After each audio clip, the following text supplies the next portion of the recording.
All right, I'm live.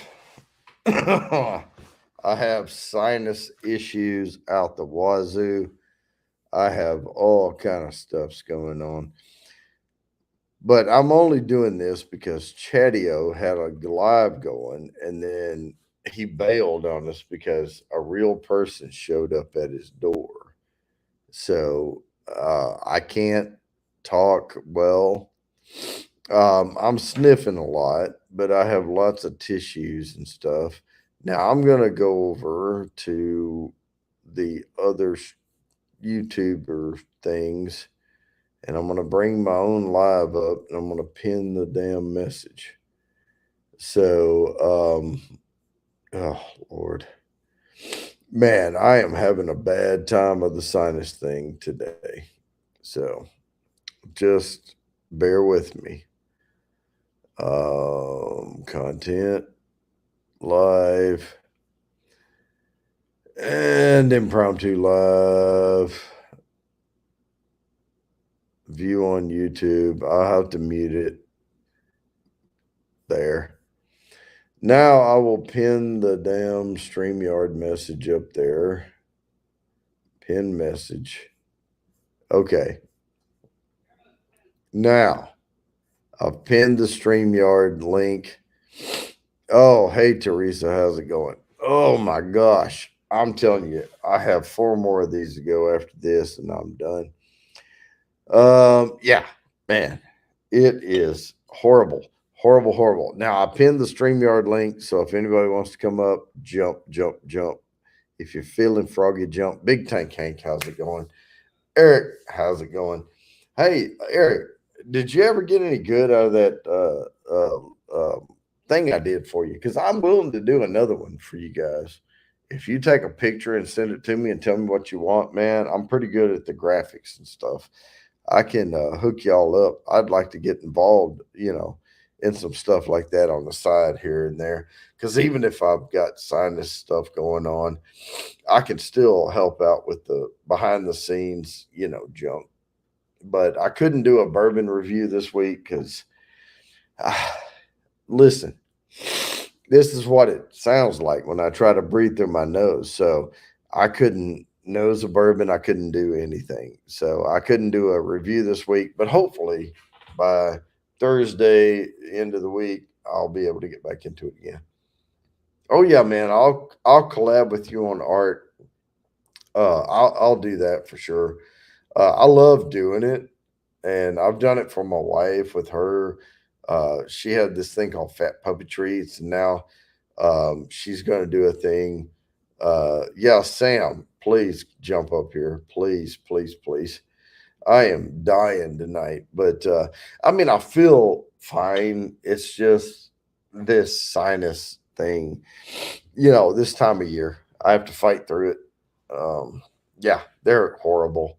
But I know earlier Crazy Ann was like, "Oh, there's that deep, sexy voice." I'm like, "Don't get used to it because it's not mine." Oh, it's just what it is when I uh, get all of that pollen this time of year. Mm. And Samantha with the sticker on the like prime spot on the bottom of the guitar. I love that. I was like, "Whoa, look at there! It's the main uke." I was like, "Uh huh." So, a crazy Ann, what's going on? But Chatio dumped on his last stream, so I figured I would just jump up here and Phil canceled, so you know we'll fill in the night. We'll fill in because we're not going to leave y'all hanging. We're just not going to do that. Yeah, I said earlier on the other stream, my doctor told me to drink 8 of these and call him in the morning. He is a buddy of mine. He is a doctor, but his doctorate is in mathematics. So take that for what you will. Uh, Actually, he said, "Stop whining, drink 8 of these, and we'll talk tomorrow." So I'm trying to take his advice, and I'm here. Mm.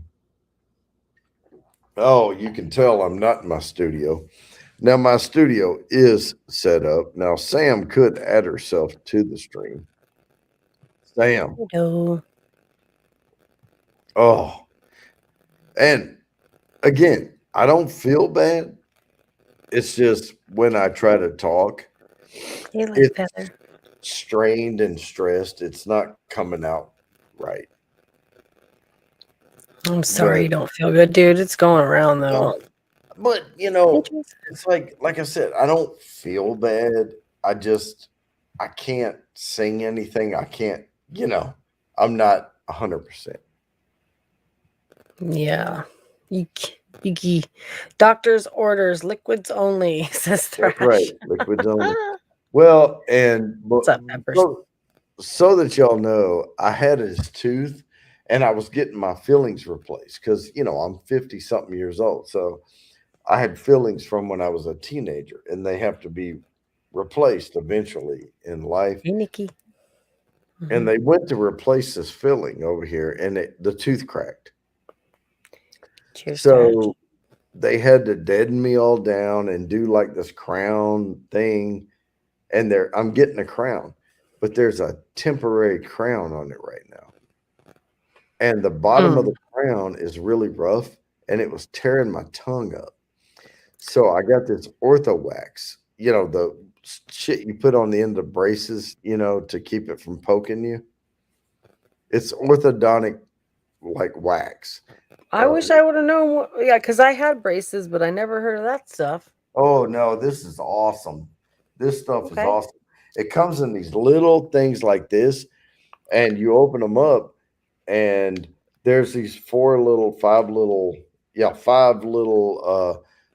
beads of wax in there.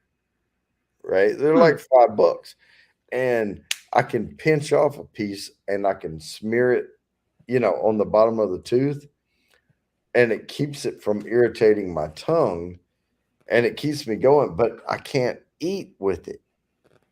So I went and bought a bunch of soup and I bought some because I'm lactose intolerant. It comes with the pepper thing. Remember, I told you I was allergic to the capsaicin and all that? Yeah. And I mean, I'm not fucking around. It makes me bleed internally if I eat too much stuff. And I could do it with jalapenos if I eat too much. And so I'm very diligent about it because it gives me heartburn and I don't want to bleed, whatever. Anyway, I won't go too graphic, even though TVMA's up. Sky But North's in the building. There's a few other people here. but Did you want to pull people up if they show up, or? yeah, I'll pull them up Oh, if they. okay. So the link's there pinned up top, guys. If you want to join, If they want to, go right ahead. Come on up and hang out with yeah. If you don't want to hear me talk about my problems with lactose and everything, come on up here and tell me to shut the fuck up. So, but I bought soy milk, but I bought the Carnation instant breakfast stuff. The package you mix in. I used to love that stuff. I used to drink it every morning before school. Oh, here's Horsey. What's up, Horsey?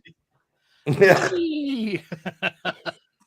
Oh my God. Oh wait.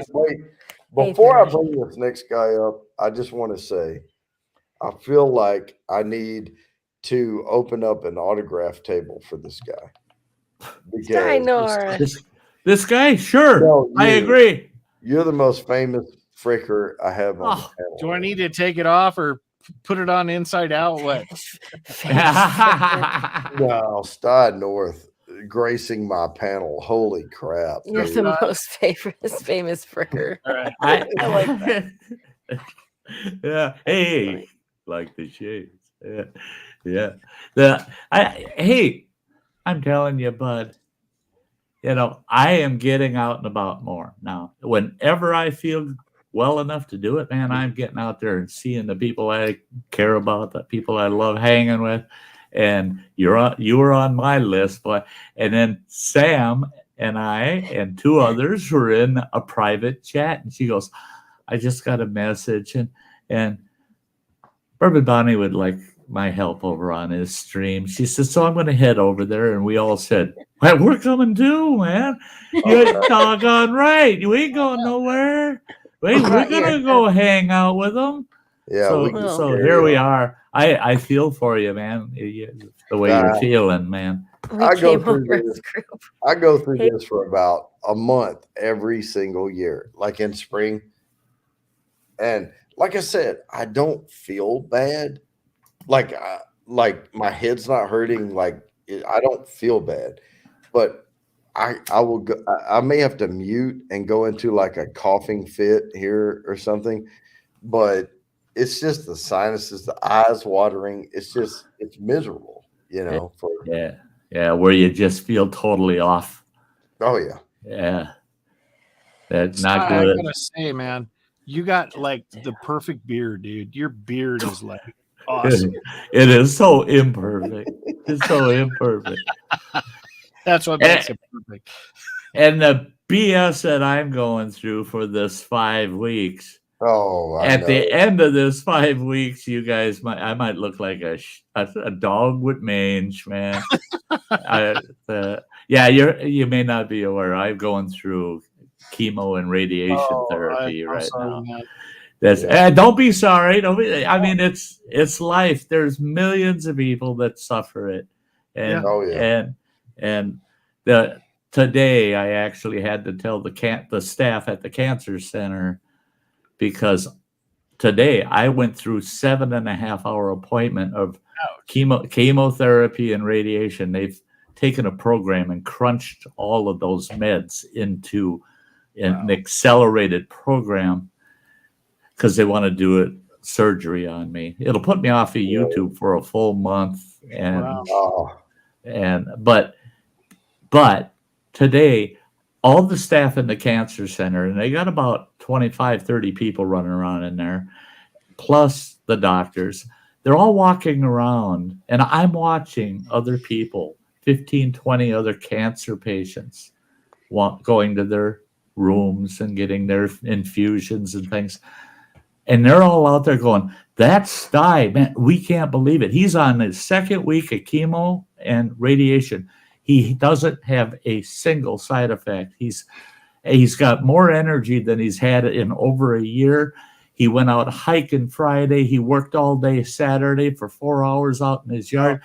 You would not believe that man's got cancer. I called the 2 doctors and the lead nurses into my room. I pushed the button. I told the nurse that came, I said, I want those people in my room. They come in my room. And I said, I don't want to hear you mentioning how well I'm doing out there ever again. And they said, but you need to be proud of how well you're doing it. I said, I can be privately. Those people out there aren't handling it so well. Look at some of those people, how ill they are from the treatment they're going through. Mm-hmm. They don't need to hear that I've got a free ticket. So quit talking about that out on that floor. And I couldn't believe their reaction. They never realized how they may be hurting those people. So true. And they thought, oh, everybody should be happy for Sty. No, Sty is happy enough for Sty. Yeah. I don't need all those poor people. I don't need all those poor people hearing that. No. I will say this. I want to say one thing about Sty right quick. He, even though he's going through what he's going through, he said, I feel bad that I'm going to have to take like a month off of YouTube because, dude, you're like clockwork. And that's what it takes on here. And that's what people rely on. You were like every week I knew Sty was on. Every week I knew Phil was on. Every week I knew this shit. And I learned from you guys. And this week I felt so bad that I had this sinus effect and I can't do a regular review. And I'm apologizing on Facebook. I'm like, sorry guys, I don't want to do a bourbon review because I can't smell anything. Right. Taste it. So I posted some members only stuff, but oh man, just think if when you did your stream with your dad and your boy. Oh, I know. That was so cool. and you had this going on, and you couldn't do it. Oh, I couldn't do I it. can imagine how you would have felt. You would just like, Oh, I would how have felt the like crap. disappointment. Mhm. Oh yeah. And I loved that stream, by the way. I lurked through the whole thing. That stream was awesome. Yeah. It was. I Yeah. loved it. I loved it. I'll tell you one thing I'm learning right now. I'm learning, and it's not that hard. And I've practiced it a couple of times today. Is Tiny Dancer, and I'm going to sing it for Sam because Oh, cool. on her little Mother's Day thing, somebody, her mother posted it, and I don't need to know the backstory. I don't need to know anything, but I'm going to sing Tiny Dancer in the coming. Oh my god. There you go. How you doing, Sty? I'm doing great. Here I I see. am. I'm doing great. Yeah, after my 7.5 hours today, I walked out of there with bells on, man. I just boom, boom, boom. And I even took a damn nap. I took an hour nap this afternoon, eating like a fool. I'm doing good. I gained another 4 pounds. Awesome. So I'm just Okay. 1 pound shy of 170. Getting there. Like I said, I'm keeping my fingers crossed because you never know what's going to happen day by day. Right. Well, and that's one thing I tell people, please don't go there. Don't tell me how bad it's going to get, Mhm. because No doubt. if Mhm. anybody knows how bad it can get, it's me. I got it. Mhm. Yep. I don't need the world telling me, oh, well, you better enjoy this while you have it, because 2 weeks from now you're going to be sick as a dog. I don't want to hear that shit. Or Same here, you're same here. probably going to feel this way, or you're probably going. Just hang on, guys. Yeah. I'm the one on this wagon. I'll let you know Yep. what it's doing. Yep. And It's your and- journey, yeah. dude. yeah, Yeah. You let us So- know. I so will don't say, worry about it. Raven, you see Sty's beard? Mhm. You see how he's always doing this? He's got that cool little chin thing going right Mhm. there. You should do that more. Just stroke it. Just stroke it. He's I the always do. standard for ZZ Top, man. I mean, but you can still see his chin. That is cool, man. You gotta rough it down. Get that skin oil in there. Yeah, I do. I do. I mean, I'm always doing this, or I'm putting my fingers through it, like everybody else probably. Yeah, but Sty does this right here. Yeah. He pinches it down under that chin. Mhm. Oh, that makes a cool little. Yeah. Raven, I got a question for you. Yeah. You run a comb through your beard? Not really. I haven't. Good. Got, Don't do it. Don't do it. Get yourself a good boar hair brush and use that. Or if you want to use a comb, make sure to get a very wide toothed sandalwood comb. okay. And the second you feel a snag, back it up. And then take your fingers and pull. And then run your comb through, feel a snag, whoa. pull that out. Don't ever go through a snag. And because that's how you damage your beard, is by breaking those hairs, by Yep. dragging a comb or a stiff bristled brush through it. Boar hair brushes are nice because they're firm but flexible, and you can run it through your beard and it'll kind of walk out those snags. Mhm. And the other advice I have for you, and I'm going to tell you something that'll really get you at the end, is keep all your old T-shirts, get them washed, sterilized real good. And T-shirts you're not going to wear anymore, they got holes in them and shit. Hey, Stack them up, have them in the bathroom wherever you're washing your beard. Make sure you use some. If you typically wash your beard throughout the week with just not hot, but body temp water, Mhm. no soap, no shampoo, no conditioner. Once a week, use a shampoo that doesn't leave residue, and always dry your beard with a cotton t-shirt and pat it dry. Don't fluff it up. Do you condition it at all, Sty? No, I'll use beard balm once in a while, and beard oils. I never use a wax. I don't use anything that'll leave a residue of any type. Heavy or whatever, yeah. Right. And the reason you want to use beard oil isn't so much for the beard itself, it's for your skin. You oil your beard, and it's feeding those oils to the follicles of your beard hairs and your skin, and keeping your skin under the beard healthy. And that's what's key to keeping a good beard, is that the skin it's growing off of is being healthy. You know. Yeah. That makes a lot of dang sense. Yeah. And here's the spoiler. Guess where I got all those tips? I got those from Rollin over there, Mountain Bushcrafters NBA. There you go. Yep. He has won a lot of beard competitions. Yeah. Bearding 101. He's got a playlist called Bearding 101. Watch that, and it's the best. I gotta look that up. It'll be pretty interesting. I can't grow a full beard. I can do a goatee like nobody's business, but I can't do the full beard. The side My man. brother used to say the same thing, and then finally it just started coming in after patience. A lot of patience. I'm 56. I don't think that's. I was gonna say you need patience. No, I'm all kinds of catchy. things. Well, I'm 56 Praying too, patience. and it literally took me a while for this to grow.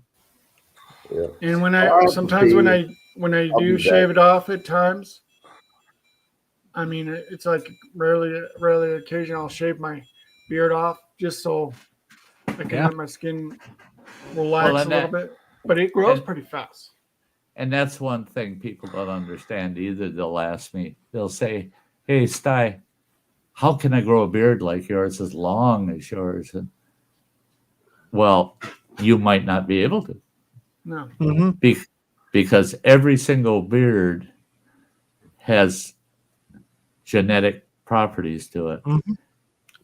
You They're can't different. you can want a ZZ top, and you're going to end up like you were saying.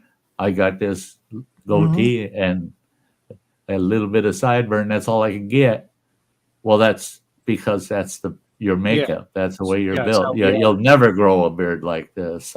You just they're unique to each and every one of us, you know, and you just don't know. Just like mine and Sty's are totally different. I mean, heck, you Right. can tell the difference. Yeah, you can tell just the makeup of it, the shape, the way it's growing. And his has got a lot of good, healthy front growth going on in here. And a lot of guys like that because they'll grow the whole thing out as long as they can get it, and then they'll braid the sides, you know, because they got that nice long piece in the center. You know?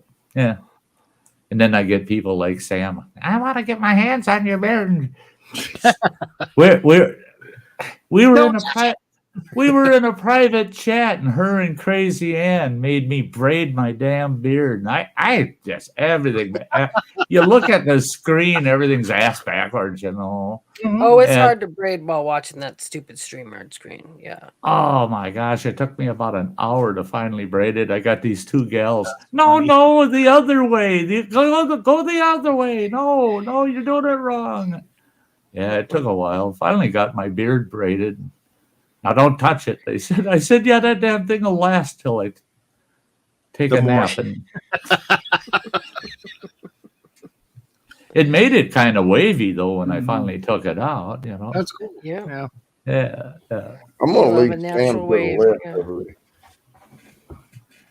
Okay. Yeah, I just enjoy a lot of things too. I mean, heck, you got to look at all this stuff. Yeah.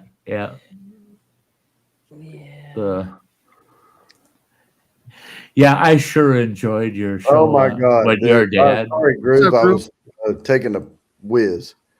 It's all good. Taking a whiz. You need to move the bathroom to the basement so you know who's down there. Yeah. Well, at least I'm muted. Yeah, that's true. What's up, Well, guys? someone tried to play a practical Howdy. joke on you too. Man, Oh, Phil not going live tonight? No, he it's canceled. He canceled. Yeah. Sad. That's why I threw up an impromptu live. Yep. Yeah. Grab the slot. There you go. Like, well, Right. you know, it's not really about the slot. It's about keeping It's a people. race. It's about keeping the fam engaged. And Well, keeping- that's really what I'm implying is you grab Yeah. that slot so that all of us guys out here are going, but I want to hang out somewhere. Yeah, what are we gonna Oh, do? come on, somebody. How many times have each of you started messaging other people saying, hey, you want to go up? You want to do Are it? you going live? Are Yeah. you going live? Are you going live? How Are you many gonna go times live have tonight? each of us done that? So I've done many. so many times. Yeah. Hey, come on, I'm bored. Would you go live? I Well, why know, don't you you go go live? No, I want to. Yep. No, Here, I want to hang Anne's out. laughing because she knows. Yeah, she's like, Ann. yep. And she's laughing Yeah. because that is like we would totally, and we still We do did that it to each all the other. time. All the We time. still do it. Yeah, We still freaking do it. When are you going live next? but that shows, community bonding.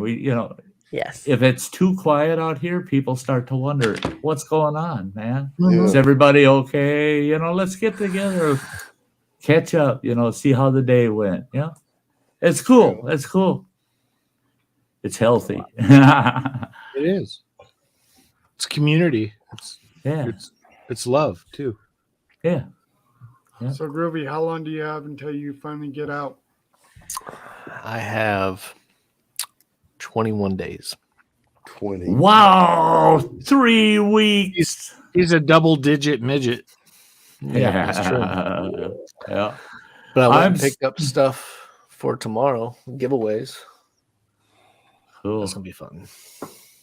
Oh, Crying I out loud. did. He's short. Go for it. oh no! I was gonna say I did post a members only video today, and they got to see it firsthand. I got a new platform for my nosing kit because I was sending these little plastic things out with the aromas and all. I'm going to glass. These are like with a seal built in, all the whole thing. So on the Thursday giveaway, the next person who wins the nosing kit from here on out is going to have heavy glass bottles. I have somebody. It won't be me. I haven't won anything. So. Somebody's down. Oh my God! I'm glad I looked. What's up, Kathy? Hey, Yeah. Kathy. Hey. Hey, Kathy. Hello, everybody. Hello. Hey, honey.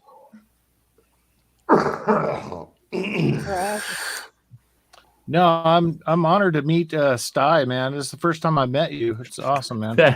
Hey, it's my pleasure. It's my pleasure. What got me into Yeah, this People are style hard of to find, times man. this time was meeting him through Everything Spicy. Yeah, it was Oh, over yeah. at Phil's. It was over at Phil's. Hell, that's where I I met met- all y'all. No, I met Sty at Gemma's, and then Yep. Phil through Sty, and then so on and so forth. It is neat how the 4 years. chain moves, Yeah. Insane. It's Well, been yeah, 4 years. I know a lot of us have been on for a long time, Yeah. but the little circles that everyone's in and how they intersect sometimes.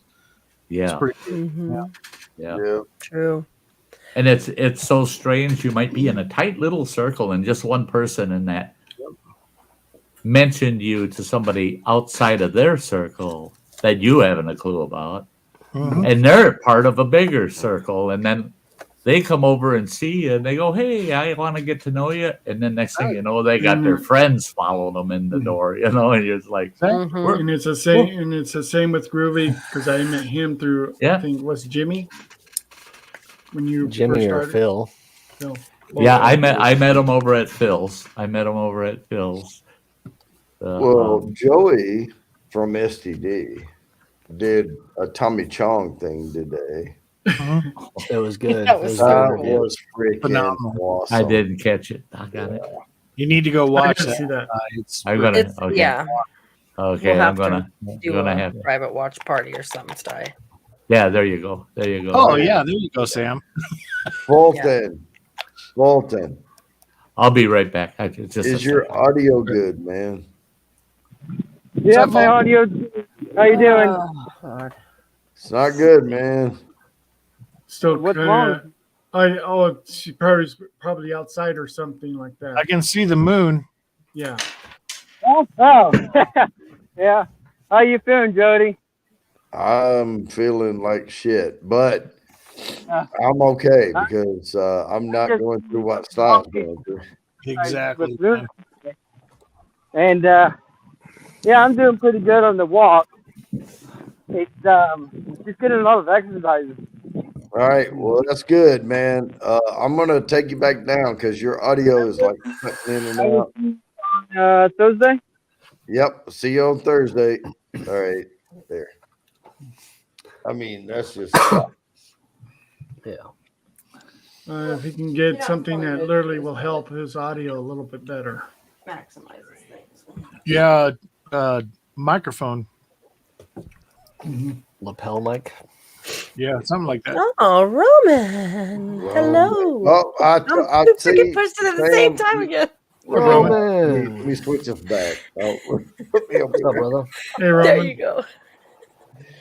she brought you up, I brought you down, and then I brought you back up again. Freaking Sam's putting the clear coat on. Yeah.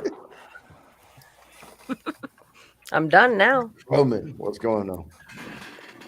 Oh, trying to quit smoking. Ew. Really? How's that working for you, buddy? Oh, I'm hacking up all kinds of lung butter. Oh yeah, that's what happened. good. Yeah.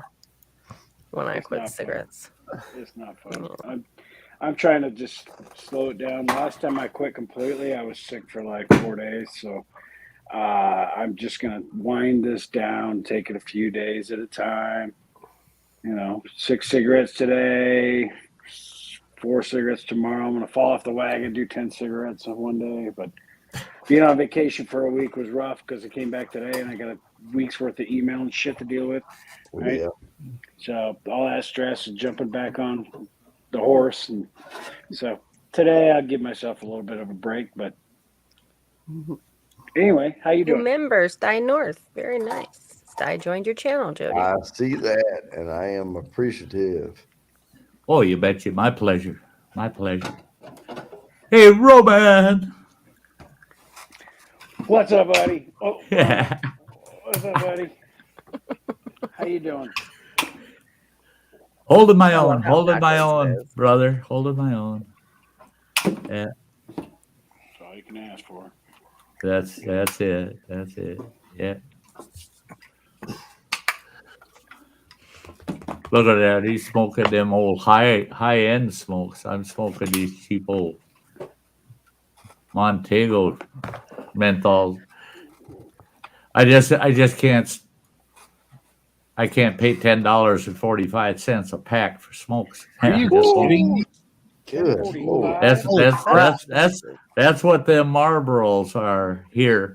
$10.45 a pack and For And- 20 cigarettes? for 20 cigarettes, and these are $5 a pack, half that price. So Yeah. I remember when I smoked for 16 years. And I think when I finally got done smoking, the packs were like $2.50 for a pack. But then I got on the Copenhagen though again, and I went through 10 years of that. And then I thought I'd have to get on crack to get off. to get off of it. Yeah, it's Yeah. like I can't believe how expensive it's gotten, man. It's insane. All right. I hate to even go there, but guess what it took for me to get a pack of smokes out of a cigarette machine when I started smoking? Oh, quarter, 50 cents. 35 cents. You needed a quarter and a dime to get your smokes. Yeah, but 35 you can cents also- a pack out of a cigarette machine, but you could go buy the carton for $2.25. Right. If you Yeah, bought a exactly. whole carton at the Right. store, it was only $2.25. But you can also I remember send those. but you can Yeah, I also used to send smoke- your you could also send your 7-year-old down to the local To get place. them. Yeah, you put it Get on the 'em. grocery list with the kid Well, and you send them and- down, and get they my could go to- smokes. They could go to Liquor the store. machine. They could go to the machine and pull it out and get one dropped. And my old man used to send me down to the liquor store with a note. Yeah. Hey, let my kid get this, and this, and yeah, they just give you a kind of funny look, and they bag up the bottles, jugs for you, and you penciled in, that extra jug or that extra carton of smokes, and you stash that in the bushes on the way home, Yeah, there you go. the old man, you don't want him finding that extra jug in there, No, it's stashed in the bushes for Friday night. Yeah, my mom used to send me to the grocery store with a note and some food stamps. Oh yeah. Bring her back a couple packs of Cools. I had a little kid. I tell you, he couldn't have been more than 6-7 years old. He's standing by on the street corner, and I walked up to the street corner going to cross, and he goes, "Hey, mister." And I go, "Yeah." He goes, he pulls his little windbreaker out, and in the pocket, there's a big old stack of food stamps. He goes, "You want to buy some food stamps?" This little kid, I go, "No, I ain't buying no damn food stamps." He says, "The grocery store there, they got these big old 1.5-inch thick T-bone steaks. I'll go in there and buy one of them. It's going to cost about $9. Now, this is back when steak was $1.99 a pound. Yep. And he says, it costs about $9. I'll sell it to you for $4. You little con. And we had a street cop walking by, and this kid's out there peddling his food stamps, man. His mom's food stamps. I thought, oh boy, mama's not going to be happy, boy. Or maybe she sent them out there. I don't know. Hey, Hey, isn't it time for you to go to work? Time for you to go to work, kid. That's called certainly has changed a lot. entrepreneurialism. Okay. Well, that's it. I bet you that kid's successful now. Because he's got to be in his 30s. His last name must be Musk. Sorry. Yeah. Maybe says his internet's being choppy. I like that. Or he started selling crack. His last name must be Musk. I like that. If they want to hustle and go out and get I don't know, Sty, do you remember these little where your parents would always get these stacks of books where they can put little stamps and then they take it to the grocery store? Oh, yeah. There were stamps and coupons for everything back in the day, Well, hey, green stamps, man.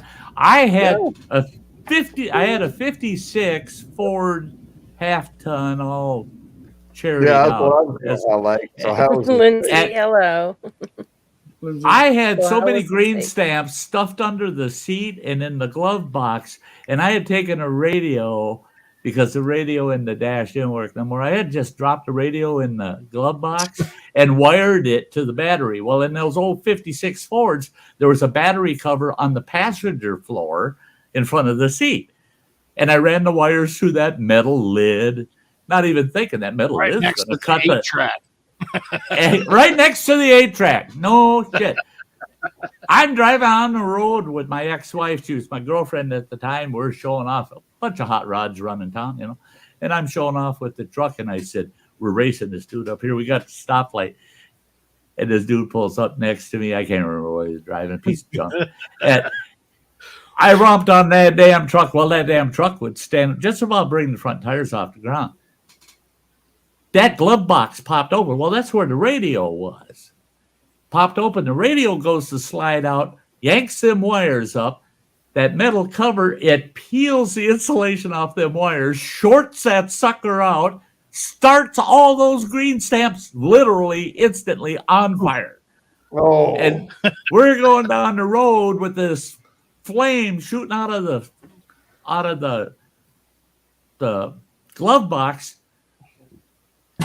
I swerved to the side, hit the curb while the truck bounces. Guess what I had for a seat in the truck? A 1957 Chevy Bel Air seat. It wasn't bolted down. It was sitting on wooden blocks. Oh, shit. We hit that curb and the seat flipped up backwards. Now I got a fire blazing in my truck. All the stamps under the seat now are up in the air, blowing all over inside the truck. Whole damn truck's on fire. And I got one hand on the steering wheel, and the seat's got the shifter slammed in third gear. I can't see where I'm going. The old lady, all I see is her legs flopping up in the air.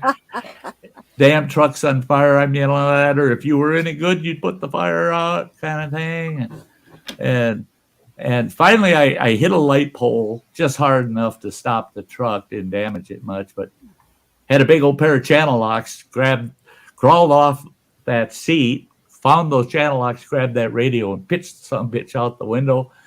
Made her stand up in front of the dash. That's when vehicles had space, you know. She just stood up in front of the dash, and I set the seat up and said, "We got to get the hell out of town."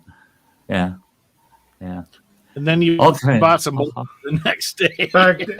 Back then, they didn't even have to worry about seatbelts. Oh no, there was no such thing. Seatbelts. No. They didn't even have them in the vehicles. No, I remember my 65 Chevy Bel Air didn't have seatbelts in it. My 67 Olds didn't have seatbelts in it. It was in the 70s they were popping up, man. My 70 Pontiac had seatbelts. Some of them, they even said when the seatbelt laws came, and you would have, if you happen to be driving a vehicle that didn't have it, you would have to buy them and install them. Well, and another thing too, Kathy, they were like an accessory. So back in the day when the sun was shining on the buckle and you got in as a kid and sat down, oh my God, your ass is dry. Yeah. That was it. Oh God. Jerry J. Oh, no kidding. Mr. Great Shot. Hey. They were metal and they reflected the sun off the. Yeah. Oh, well, think of all the black interiors we had. I had a 64 Chevy Impala, 2-door, all black interior. Car was all black, a little bit of white accent on it. No smoked windows back then. No, you weren't kidding, man. You'd say open both doors and let's wait a half hour before we can get in that car, and then we're still going to have to throw a blanket on the seat. Going down with the wing windows open up, doing 55. That's the worst. Car off. That's the worst thing. I don't know what you guys think, but to me, that's the worst thing. They should have never got rid of wing windows, man. Yeah, that's wing what windows I think. are awesome. I love my wing windows. Me too. To flick your ash out that window, and man, when it was super freaking hot, and most of the cars didn't have air back then, you crank that son of a bitch, point towards the front of the car, and I tell you, it blew my beard right off my face. I miss my wing windows, man. Oh, God. Dumb mistake. They should have never got rid of them. And now, if you see a wing window, go up and look at it. It's fake, It's just a triangular panel. It's fake. Yeah. You remember my 67 Chevelle had the wind out freaking wing windows, right? Where you wind it out. And it actually had lap belts, and then it had a shoulder belt, but that was up in hangers, right? Across had a rail. On the header of the roof. Yeah. So nobody used it. No, I had someone tell me the reason they got the rail with the shoulder strap there is to keep the headliner up there, because after you own the car for 12 years, the headliner is going to be hanging like an old bag. Yeah. So they had those wire stringers on the headliners. Yeah, it was just a wire stringer. Just upholstered. It was sewn to the freaking. I don't know how they thought that would last longer than 10 years. Yeah. You saw so many rigs with shaggy headliners hanging, just all tore up. And, I had a Volkswagen that looked like it had another Volkswagen turned upside down inside we have of to it. Admit, though, headliner. you have to admit, back then, if you rolled that vehicle, you could almost drive it away. Oh, like a brick shit house. But the problem is the steering wheels and the dashboards were all made out of iron, and you turned into a shish kebab if you're the driver. The passenger's face ended up about as big around as a dinner platter after he kissed that steel dashboard. But it was nice. Everybody in the car died from hitting something in the car. They just once they hauled them out, Brother Bob showed up, turned the key. Boom! Why, we can drive this puppy home. And that's it. That's why cars were around longer than their owners. Right. Get the corner out here. The car's fine. Nobody survived. Yeah. Oh, except for Corvettes. Except for Corvettes. And I had someone tell me, we were talking seatbelts. I had someone tell me the seatbelt was invented for the Corvette. And it was a lap belt, not a shoulder belt. It was a lap belt. Yeah. And they told you wear that just below your belt line, just barely below your belt line of your pants. And why? Mm-hmm.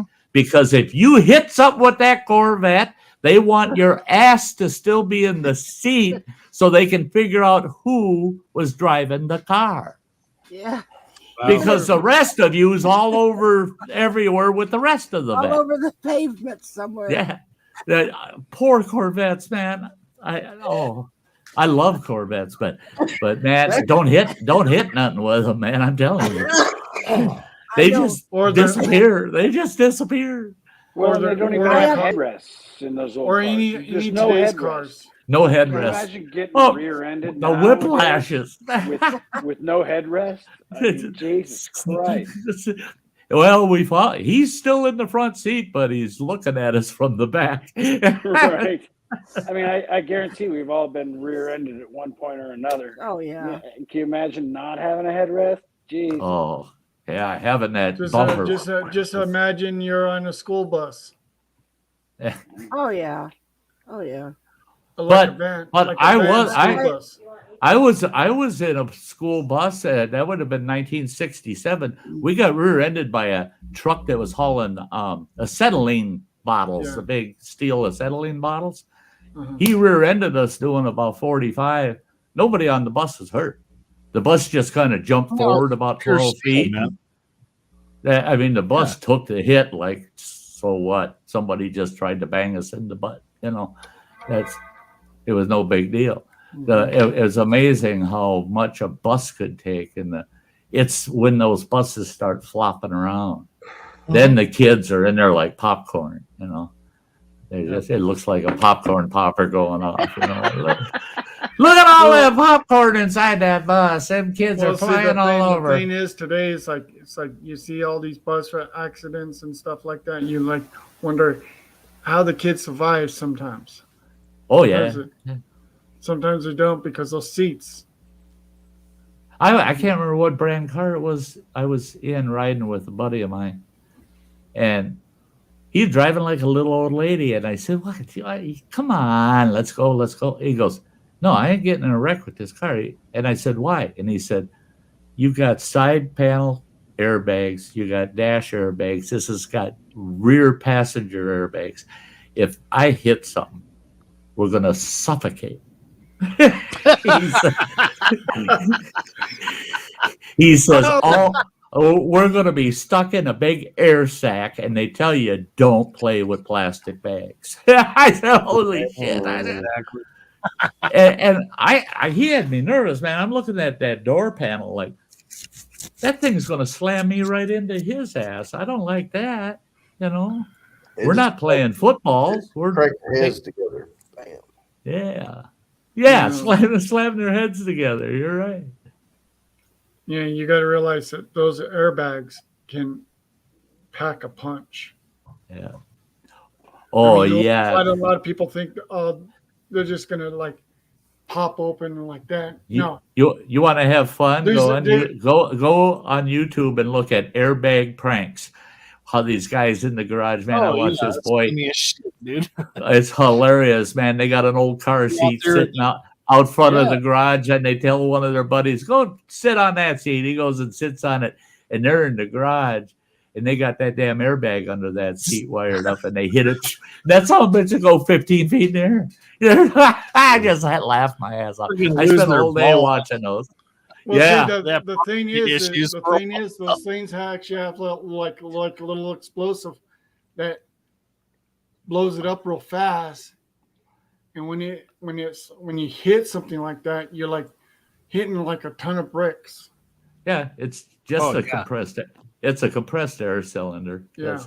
It's it's like the compressed air cylinder we used to use in our buoyancy compensators scuba diving. I used to scuba dive, by the way, but those buoyancy compensators, those compressed air cylinders, those are the most dangerous damn thing in the world. For a life jacket, I fall off the boat, hit that, and I stay on top of the water. That's a good idea. For scuba divers, I hate them things. You hit that son of a bitch, you better be hitting the exhaust, because that sucker is going to put you on the top of wherever you're swimming right now. And guess what? You get the bends, or you blow your sinuses out. I was gonna say, yeah, you got to come up slow, man. You got to come up slow. You can't hit that cartridge and fill that vest full of air when you're 80 feet down.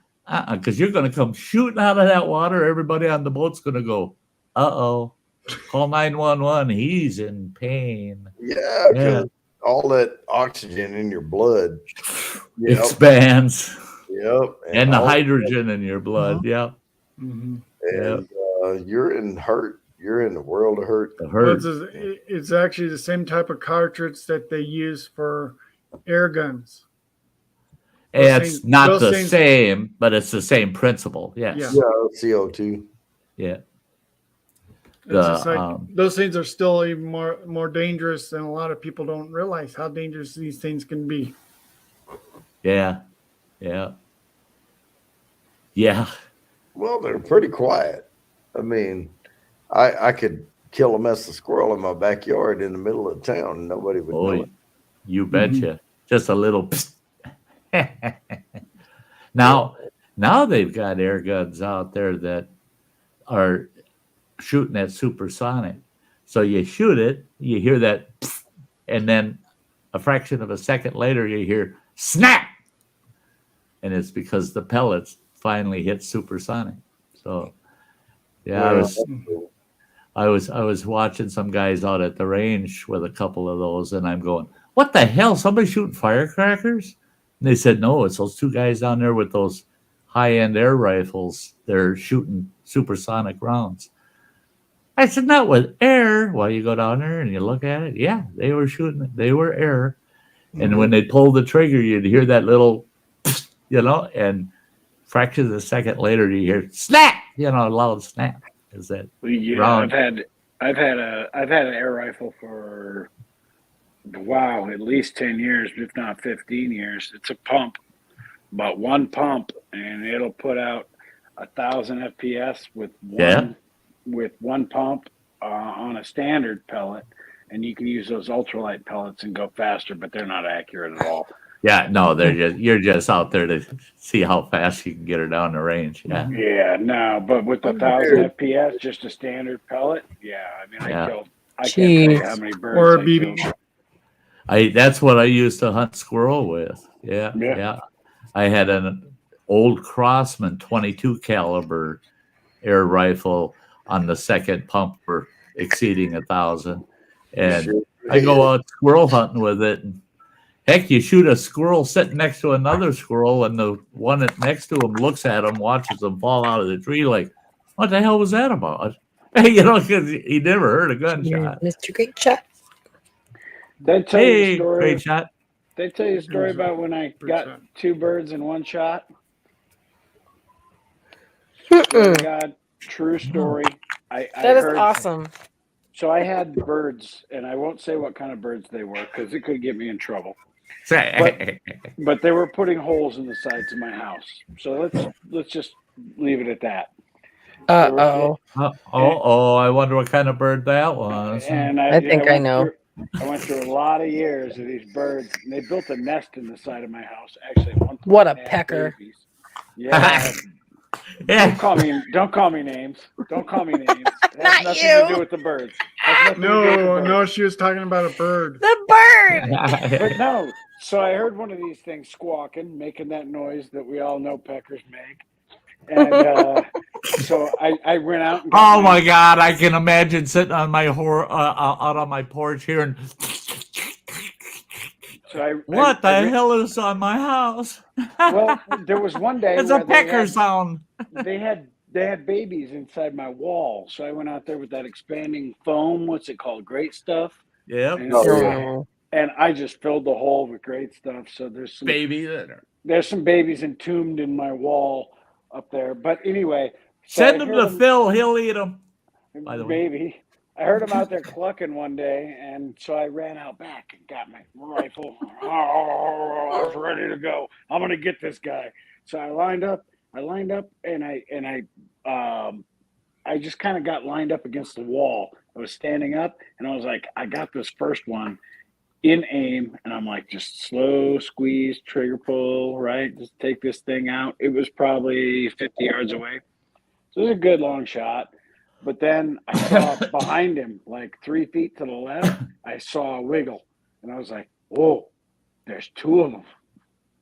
So I was like, oh, well, let's take our chances. Let's see what we can do.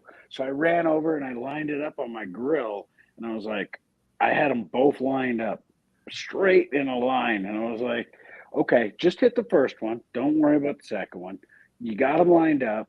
You know, just make sure you get one. One shot, one kill. I'm a Marine. That's what we do. One shot, one kill. Let's see what happens. Boom. I pulled the trigger. Both birds came raining down to the ground. I was like, that's got to be bravo. That's got to be a once in a lifetime thing, man. Yeah, bravo. So literally will go right through one and hit the other one. Yep. Yeah, then I had to hop the neighbors' fences and go pick up the carcasses so nobody knew that I was pecker hunting. Landed in the neighbor's yard. Yeah, it's like a Saturday night at the nightclub, pecker hunting.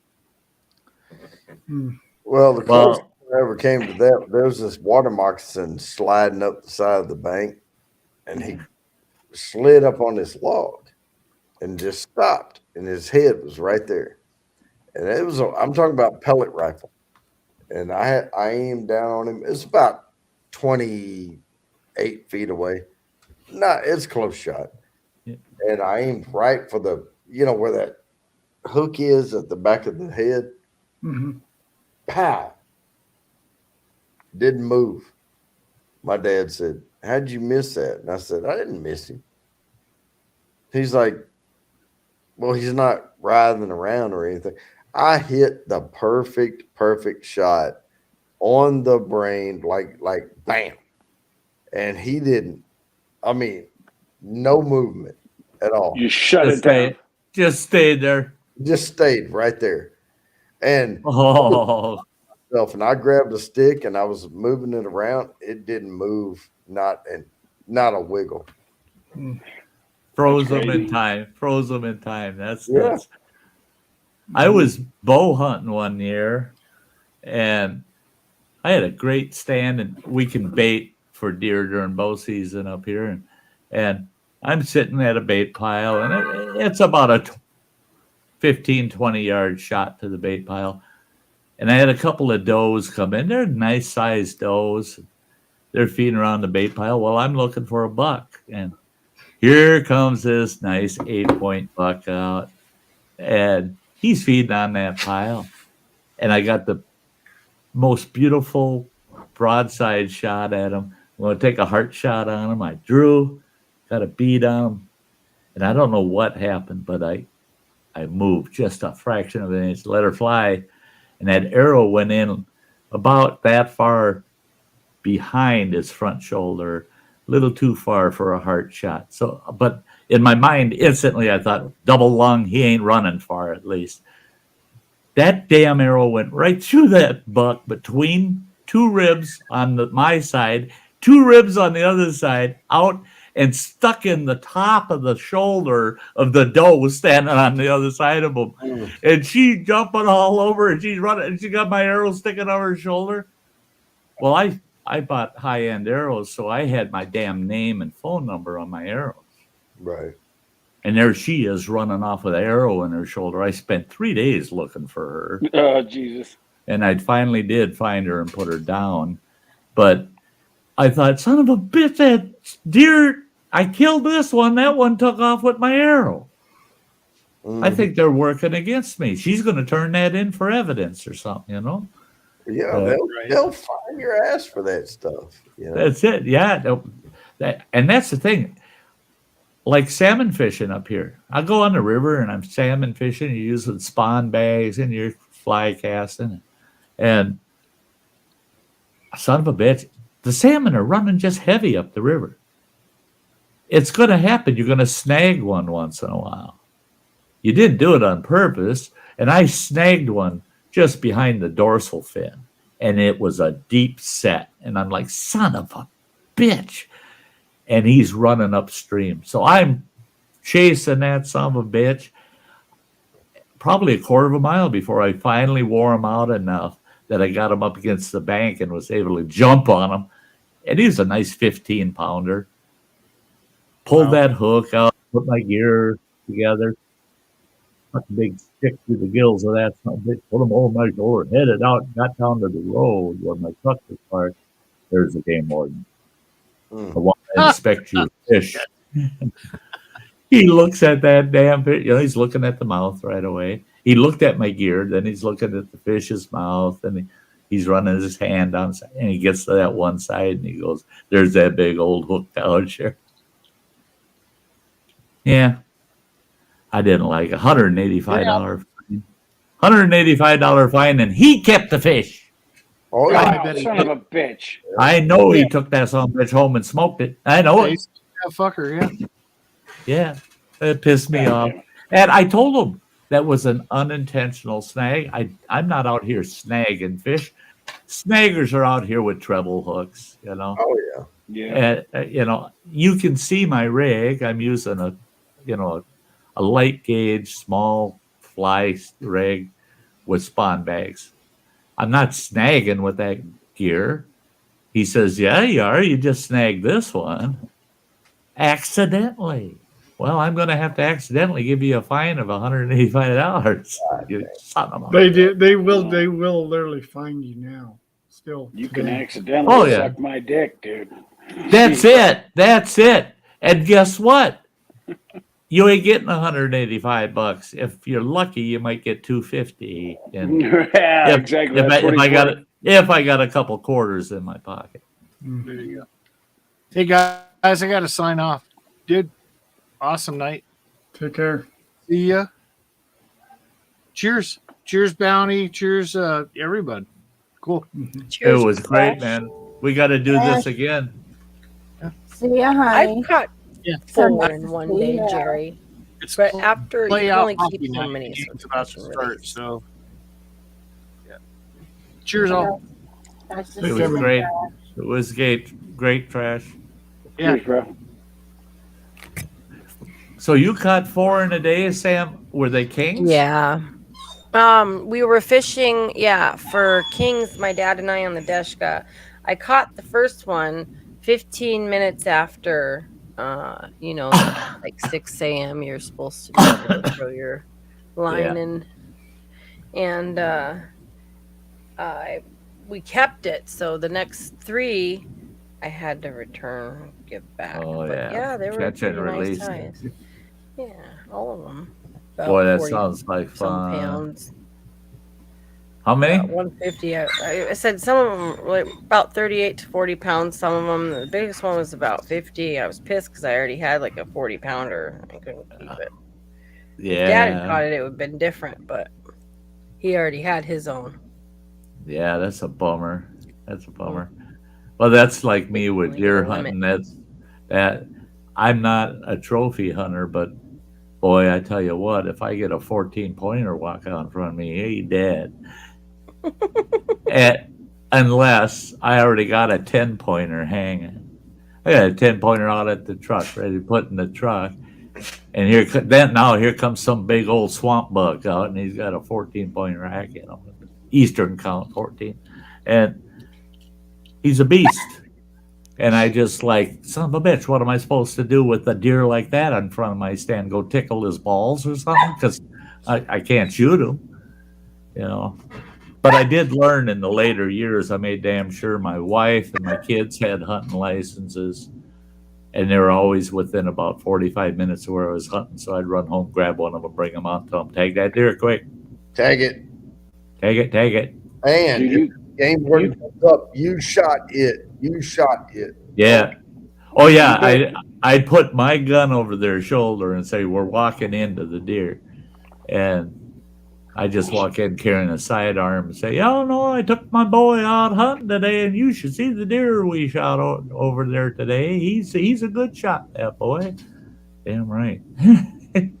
Got to So put meat in the freezer, man. if you're tickling deer balls, you got to get video of that. I definitely have to see video. Roman, here we go. We got to be careful, pal. Hey, Can you imagine? Those tickled deer balls taste better than the non-tickled. Right. They're more tender. Hey, Rocky Mountain oysters. They tend to be a little more tender if they've been tickled first. Yeah. How many of you ever shot a muzzleloader? I used to muzzle load hunt almost exclusively. Oh, I don't. Those 5 years. That's all I did was muzzle load. Yeah. Those guns are kind of heavy, but they're like they do pack a punch. Oh yeah. Really Shit, yeah. And with the modern powder, you're using Pyrodex now. You're not using. Most guys don't use black powder. These guys say, "Oh yeah, I'm all black powder, all black powder." And you take a look at their shooter's kit, and you're shooting Pyrodex. You son of a bitch. You get real. Yeah. You're not shooting black powder. I had some replica guns that they were true to form. And I wouldn't let anybody shoot but triple F in the flash pans and double F in the barrels. They had to shoot real black powder out of them. I always encourage people when they see my collection of black powder guns, they go, "Oh man, I'd love to shoot one." Hey, let's shoot it. Grab one you want to shoot. The best black powder gun I ever had, the funnest one, it was a pistol. Mm-hmm. It had a 12-inch barrel on it. It was 69 caliber. 69 caliber. That son of a bitch shot a pinball, man. That thing, and you never patched. I patched once. I put my powder, I charge in, drove home a round ball in it, 69 caliber ball, patched, aimed at this old refrigerator, pulled the damn trigger. Well, that refrigerator flopped right over on its back. Oh yeah. That gun landed about 25 yards behind me, and I couldn't move my wrist for about a month. Yeah. Oh my God! That's supposed to be in a long barrel, not in that short little barrel. But then I learned I could dump the powder. I use medicine bottles for the charge, and I dump a medicine bottle of powder in. And I dropped that 69 cal in the end of the barrel, and you could hear it go boom, boom, boom, boom, boom, boom, boom. Then you fire it. Well, there was enough blow by that it eliminated about half of the recoil. So, but I love it. That was a flintlock, and it had a chunk of flint about 1.5 inches wide and about 2 inches long on it. It was the biggest flintlock I had on any gun, and it was an awesome pistol. I shot when my dad took me hunting one time. I was shooting up I see a deer that had 3 legs. One of the legs was like chewed off, and I was aiming it right at the deer. Fired. Instead of the bullet hitting right where his ass is, right down. Yeah. Ouch. Ouch. And then I find out that my son shoots at the same deer, hits it, and I'm like, oh shit, I missed. Well, you didn't miss, but yeah. Yeah, well, no, I missed the deer. Is what I'm saying. Yeah. But that deer heard that bullet hit that dirt. You see a little dust coming out. The deer just ran, and then he gets hit by my sister. I'm glad I'm not that deer. First, a black powder hunt of the year, and my cousin comes out, and we had this. We called it Coon Hunting Club. My uncle's name was Malcolm, and we called him Coon. And it had a big C on the camp house, And we went in and we had to fight yellow jackets and wasps and all kind of Oh shit God. already. And we went in there and we were sitting in the living room and he's like, yeah, I need to dry fire my gun. So he put some stuff in and my dad said, man, don't fire that in here. He said, it don't have a shot in it. Boom. And it cracked the damn fireplace. And what had happened is he had left a loaded from last year and then packed Put it on top of it. on top of it, and boom. And I mean, it was so smoky, our eyes were watering. I mean, it was like, it was bad. You gotta be careful. I saw guys at rendezvous. I used to do the rendezvous circuit, and I saw guys at rendezvous stack upwards of 3 rounds in a smoke pole, and they get up on the line, and most of the time, fortunately, there's people observing, and they'll go, whoa, whoa, whoa, he's double stacked or he triple stacked his smoke pole, and they grab your gun, they take it away, and they'll drop the stick, and they'll go, oh, geez, you got a couple loads in there, man. Down goes the old ball screw and unload the son of a bitch, because there were guys, I watched them fire, they have a triple stack in there and fire. And when that son of a bitch go off, the breech almost exploded on it, Yeah, I mean, because they can't push all that shit down that barrel. Your barrel explodes, and all that gas got to go somewhere. Yeah, your hand, your face, the barrel's gonna blow apart. You're fucked. Yeah, sorry. What's funny is people tend to think about cartoons back in the day when it would just like expand. Yeah. No, this blows up in the middle of the gun, of the barrel, and you have shredded metal coming out on the side. Now, have any of you guys had any experience with a Damascus barrel? That's that barrel. It's got a very thin, almost cool running, almost sheet metal gauge barrel. It can't handle any pressure whatsoever, but they wrap the outside of the barrel in a spiral with heavy gauge steel all the way through, and it's cold welded. Now, they used to make those in the mid 1800s. They're the most common, all the way up. They quit, they outlawed them actually in, I think it was 1904. They outlawed them. I watched one of those burst, and it's just what you were saying, but it burst in the center, and it looked like an overstuffed, well-fed snake. It had this big old bubble bulge in the center of that barrel, and all of that metal had come unwrapped, and it was just kind of holding that sheet metal in there. And there was pellets and smoke and shit come out all over around that bulge. But that thing really, here you got a barrel that big around, and in the center of the barrel's that big around. Big bulge. The kind I shot, the kind of the muzzleloader shot had like the whole entire barrel is like an octagon, but and it's like really weird. It's really an interesting gun to shoot. I mean, it's like you got to be careful about it. You got to make sure that you load it right. My dad taught me, how to do quick loads and stuff like that, and it's really. And he also says, be very careful on how you load it, because it could end up setting it off right when you load it in the gun. Oh yeah, yep. And people, I don't know. I just was never one of those guys. I couldn't get in that damn habit. But one of the smartest things you do is right after a fire, you butter the gun on the ground, mouth on the barrel, and give her a good blow. Give her a good blow. And what it does is it blows any remaining sparks in the breech right out of the nipple at the breech.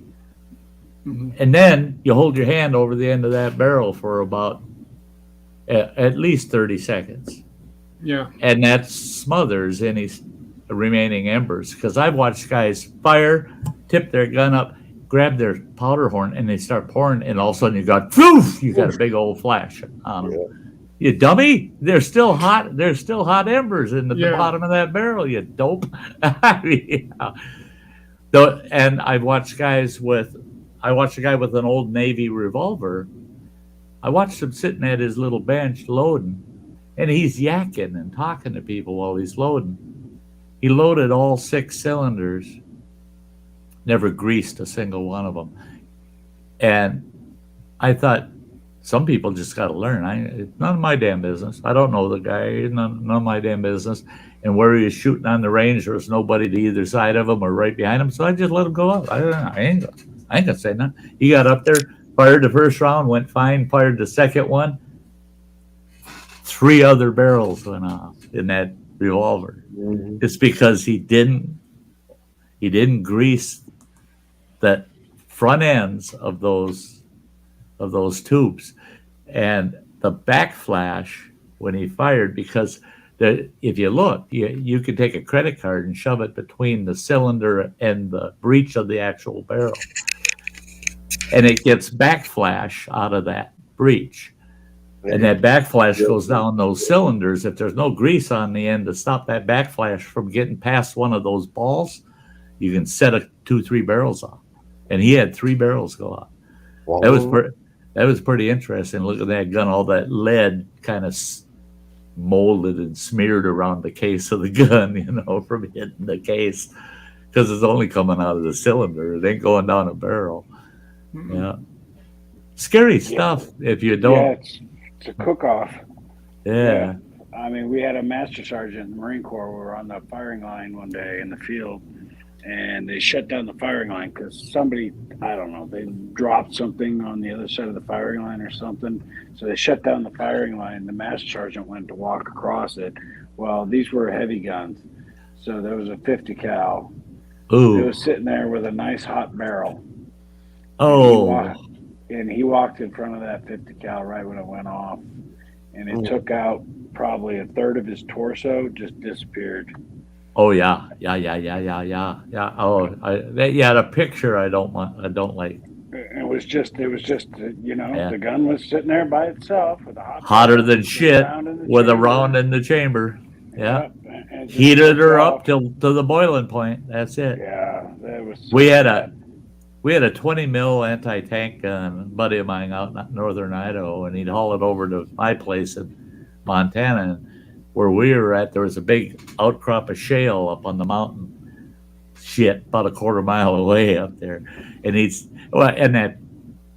that 20 sat on a little wagon, that he pulled behind his pickup truck. It had the ammo cases with it. Everything. It was a rebuild, at World War II kind of deal. And he'd bring that thing out there, stick them big ass rounds in there, and after shooting 4 or 5 rounds, and he'd load around, and somebody would distract him, start bullshitting with him, and he'd go back, shut up, everybody shut up, and he'd go over and open the breech and drop that round. And he'd always say, not going to let one get to the boiling point in my gun, because of just what you're talking about, Roman. You never know. People say, oh, well, we're done shooting. They walk in front of that 20 mil, and there's one sitting in a hot barrel. Yeah, that's the worst thing to do, is go right in front of a gun that's not even cooled down. Right. Yeah. And they have to cool down a lot, because it takes time for them to cool down. And if they're not, like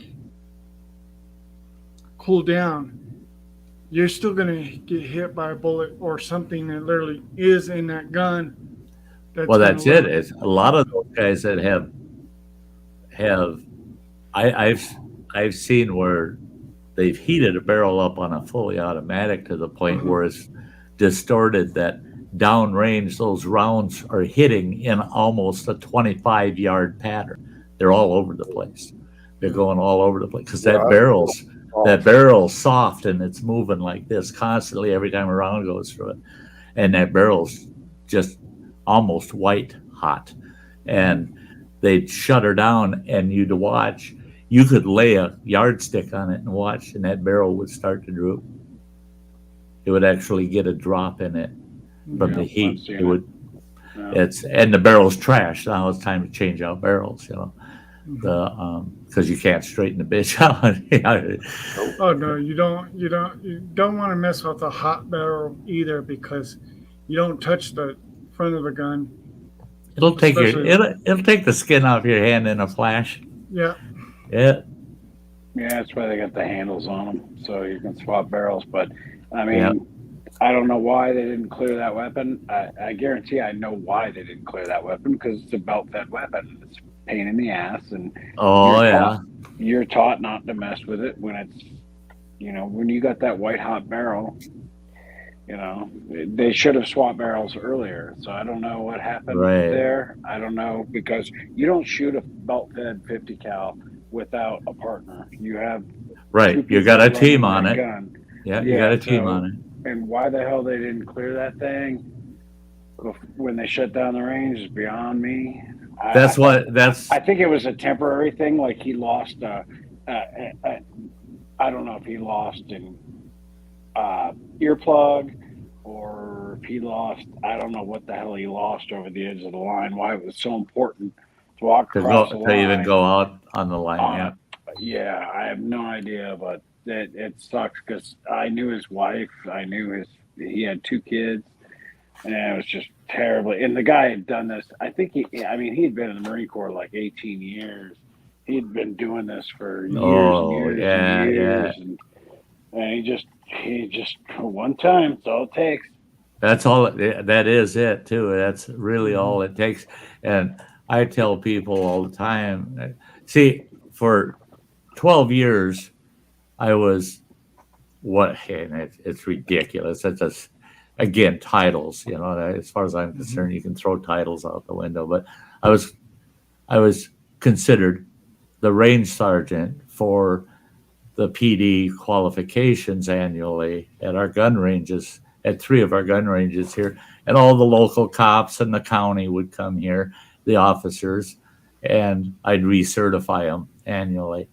And those guys, they go back and tell the sheriff or the chief of police, that Stye guy, I don't know about that guy. Why? Well, he told us there ain't one of you here in my mind that's ever shot a gun before. And they'd say, what do you mean? I've been shooting for 15 years. And I go, today you have never shot a gun before. I said, and you're going to go through the steps and you're going to learn every safety factor of this range before you get to qualify. And they said, that's bullshit. I've been doing this for years. I said, yeah. And all it takes is one time that you forget a step in that procedure and you're going to kill one of my other officers.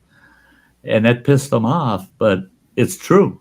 It's just Roman gave the perfect example. Here you got a veteran that made a mistake and it cost a man his life, Yeah. That's Day one in the Marine Corps when we went to Camp Pendleton and we were doing range instruction. Day one they tell you that. They like raise your hand if you've ever shot a weapon.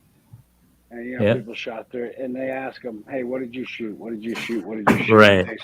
They say, forget everything you ever learned before because you do not know how to shoot. And, right. And you we don't have any of them guns here. And they're like, fuck, man, I've been shooting a 12 gauge since I was 7 years old. It's like, well, guess what? You've never shot our 12 gauge. No. Yep. And between the military style weapons and the civilians are totally different. A lot of people don't realize that either, too. The what? A military weapon and a civilian weapons are 2 different types. But they do the same damage. Well, it depends on which one and what grain you use. I was just that's why my gears are running is because I mean the mechanics and the rules powder. They're also the same rules as if you're like going in a civilian shooting range, you're learning all over again. It's like you're learning in the military. It depends on the range. I've seen some pretty irresponsible ranges. Oh yes, that's true too. I couldn't believe it. I was at a range about 4 years ago, and they said, "Yeah, you're on lane 5." I said, "Okay, cool." I went out there. I was just going to sight in a rifle I had, And I get out there, and then all of a sudden they announce over the speaker, they said, all shooters be aware that maintenance is on range 7 and range 9 doing target maintenance.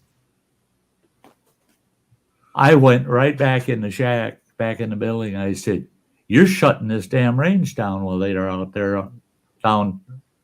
They can't cross that damn line with us shooters out here. No shit. And he says, you're on lane 5. You're 40 feet away from them. I said, yeah. And I trip, and I said, I trip and stumble and fall and shoot across that 40. And I kill your maintenance man over there working on a damn pistol target. Yeah, damn fools. You can't put people across the line if there's anybody on the line. Yep. If there's only one man on 1, you can't put somebody on 10 across the line, you morons. That motherfucker may have a seizure. And they're the gun range. And I just like, oh, shit. Okay, how many guys are wandering around here with rounds in the chamber? You know, how many guys are wandering around here with firearms with rounds in the chamber, and they're laying them on counters, and they're. I got the hell out of Dodge, man, and I tell everybody. I don't know how many times I saw people Marines shoot the wrong target. Yeah. They weren't even shooting their own target. They're looking at their target. They get down in the prone position or whatever, especially at the 500-yard line. Yeah. You know, the mistakes are 40 feet at 500 yards. That's a big deal. That's an easy mistake. You can sneeze. And That's it. Easily covering 40 yards. Easily. Yeah. I mean, you could be looking at an 1/8 to 1/4 of an inch of variance downrange and cover that 40 feet if you've got, especially if you've got a line of 10 or more. You know, you're going to cover that 40 feet. You can cover 40 yards. I'm talking. Yeah, 40 yards. You could do 40, 1/8 of an inch. You know, Yeah. I did packing services for a couple of guys that did a lot of goat hunting out west, and we get way the hell up in the backcountry and get way above the tree line out there. You're in the middle of frickin' nowhere. I hated packing for those guys. It's hard on my animals and all that rocky terrain, but I got paid good. But we come on a goat, and I'll never forget, man. There's 4 of us guys. We're sitting on this mountainside, all surrounded by rock, and way across the canyon, way up on that other mountain, there's a small little group of goats, and there's a nice big billy on the side there. And that's the one I'm going to take. And you get out there and you hear that old crack and you sit back. The one time I had enough time to light a damn cigarette, and then I saw that poof of dust and the old goat tipped off the mountainside. That round traveling way the hell out there. And what really surprised me is these guys are pros, man. They're shooting these goats. These are pro big game hunters. They're shooting at them goats, and only 1 out of 5 rounds hits a goat. Just because of what Roman's talking about. Literally, a mosquito started to bite him as he was squeezing off, and he missed the goat by 15 yards. I mean, he says, if you farted, you're going to be shooting the next county that distance. It's insane what downrange really means. And that's why I'm adamant. If you got a range of anything over two lanes, it's all downrange. I don't care if you're on 1 or if you're on 20. It's all downrange. You don't cross the range line. Don't do it. I went to one where they had a pit, and they had chairs in it. You could sit there, and the dirt is about 3 feet above your head behind you, and you're looking right up at the targets. And they're over on the line shooting, and you're seeing the impacts, and you're calling them in. And I told them, I said, you think that 3-foot mound of dirt is safe? Some of these guys up here, that one boy with that 375 H&H he was shooting, I said, yeah, I want about a 2.5-foot thick concrete wall between me and him. They kept inviting me to go sit in the trench. I said, I ain't sitting in your damn trench. No. I mean, Well, I don't know if you know what it's like in the Marine Corps, but number one, you build your own targets. So everybody builds their own targets. Number two, there's no automatic range shit. There are yeah, two guys in every pit, and you pull those targets up and down. So you mark the shot, and you pull the thing up, and you put the target back up in the air.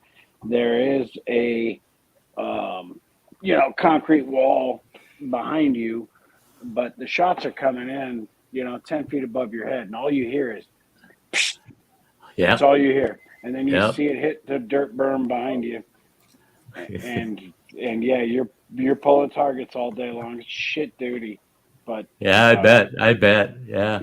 but No, I've had that happen deer hunting. I've been up in a deer stand 20 feet in the air, 20, 24. I never went over 24, but I've been up in deer stand sitting there and I'm having a cup of coffee and I'm watching the deer coming in my bait pile, just being patient, waiting for that sweet spot, and all of a sudden I hear zoom. And there were times I'd feel the vacuum as that some bitch would fly past me through the trees. Zip. That's all you hear. Zip. Sounds like the biggest fucking flying bug in the world. Just zip. And all you hear, it's just a fraction of a second. Yep. And you're sitting up there in that deer stand going, I'm wearing goddamn blaze orange and I can hear that round going past me. Yeah. Son of a bitch, it's time to quit hunting, I think, for the day. There's a moron out in the woods somewhere. Right. That's shit. That's an opener here in Wisconsin in certain border rural areas where everybody goes. In the bar that night is, how many hunters did you get today? That's a standing joke up here because I mean, it don't matter. It's all blaze orange. You look out, you drive down the road, you look, and you see 50 guys on 60 acres. And it's all blaze orange. And there's always people saying, some bitch, I had rounds going over my head or right past in front of me. And I tell them, that's why I don't hunt opener. I never hunt opener. I go out, drive around, kind of look around, see who's getting shot. But I ain't going in the woods. Okay, it seems like a lot of people realize that some of these people that are animal rights activists, they think they're going to interfere with hunters. Yeah, they get it. Danger. They're playing with danger. We've had a few where we're doing a drive, and you got 4 shooters on the end, and you got 10 guys driving a whole section, And you get halfway through that section, and them deer are starting to move, and the shooters are taking these deer out. And all of us are using 2 ways, so we keep good track of where each of us are, blah, blah, blah. So, because you are walking, at a certain point, you get to where you're actually walking into crossfire. You got to be damn careful.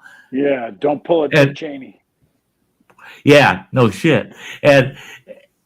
But we had a couple times. We had one time, all of a sudden I heard, you mother, nasty yelling at us. And here's 2 animal activist tree huggers. And they're standing next to this big old bush. And we got 2 shooters at about 10-degree angles off of that bush from them, 50, 60 yards downrange. They couldn't see either one of them standing there. And they're facing us drivers yelling at us, you can't be out here, this, that. And I yelled at them. All I did was I cupped my mouth and I go, you're gonna die. You're gonna die. And that was enough. The shooters heard me calling that out to them, and they go, oh, shit, there's a pedestrian of some sort out in the mix. We got to keep our eyes open, But morons, what are you doing? You don't get in front of the 10 guys driving, all got rifles over their shoulder. All our shooters are lined up, and they got a bead on them woods waiting for that. They're all legal. You know, Yeah. if you protest something, protest Congress. Yeah. Don't come out here where we're following the legal law. Yeah. Tell us that we're wrong. If you truly believe that's wrong, you need to take it to Capitol Hill. You need to take it to Yeah. If you can change the law, you've done. Yeah, do it. Do it. Yeah, and But this. it's like these idiots don't understand that they are putting themselves in more danger by going out and protesting these hunts and stuff like that. Right. But they think they're taking the moral high ground, and if they get killed doing it, they're somehow going to be a martyr. But you're not going to be somebody who died legally. Exactly. Yep. Yeah, martyrism is so stupid. It is. It is so stupid. You know what I don't like with the activist side of it is when I was up northwestern Montana, I would buy cedar contracts, low impact log removal. And I go in and I'd buy these cedar stands and go in there and log them out. But every one of my cedar stands, we had to go in there. You go in there with metal detector before you start your cut. And you will just walk through the forest and you tag all your trees that everything that's coming down. It's easy because we're not clear cutting. So the trees are marked. But every marked tree, you take metal detector out and you detect it. Because these tree huggers go out there and drive pole barn spikes in them so that you hit the sons of bitches with your chainsaw, right? Well, they got wise to that and they started using these ceramic spikes that your metal detector won't pick up. And I had 2 of my sawyers injured because they hit ceramic spikes in the damn trees. Those don't kill the trees? Yeah, that's it. They don't care. That's it. You wouldn't believe it. I had one of them little skinny little tree huggers up against my truck, and I said, "You tree murdering son of a bitch!" Said, I told him, I said, if you got your way and you drove us off this site, within 5 years there wouldn't be every tree you went out there and spiked the shit out of it, especially these cedars, because they were very sensitive, I said, they're all going to die. And it's going to be just dead standing. And they said, but they'd still be natural. Dumb motherfucker. I said, they're just as natural standing there dead as they are on my den wall, you stupid son of a... Yeah. I got a present in the mail today. What did you get? Water meter key? Yeah, because I got to wait for the city to come out and shut off my goddamn water.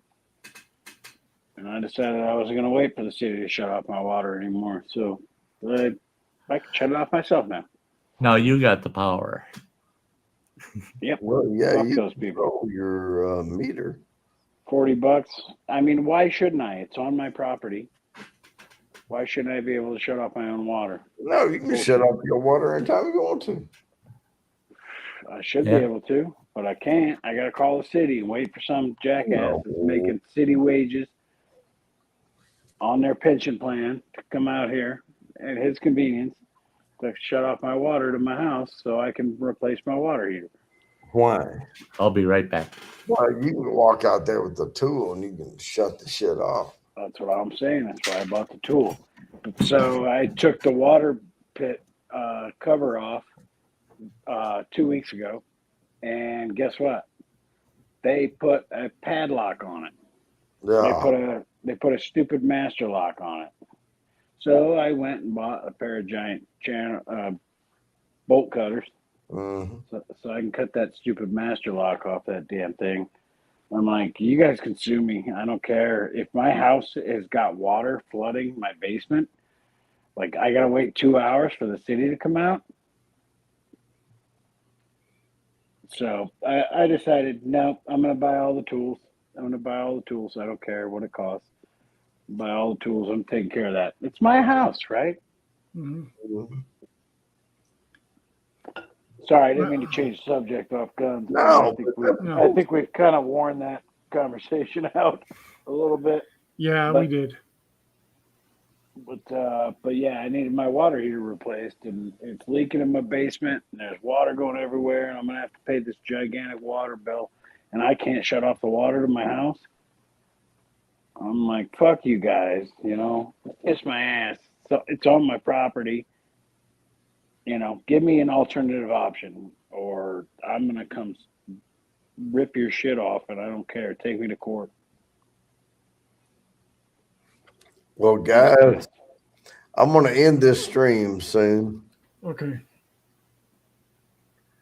All right, buddy. Yeah, you've been on for an hour and 39 minutes. Yeah, I'm not doing too well, man. I've got What's this going on? shit going on, and I'm tired. Well, you take care, Jody. What's going on, Bonnie? If you don't mind me asking. Oh, it's just the time of the year. Hay fever, or whatever you want to call it. Allergies. It's been affecting everybody. I mean, no matter what. It's like, I mean, you know, it's just clogged up right here. all right, well, I'm gonna head out and eat. You all have fun. All right. And I'll be back. Hopefully, I'll be good by Thursday. Hopefully. Hopefully, the show will go on. So I'm going to end this broadcast. All right.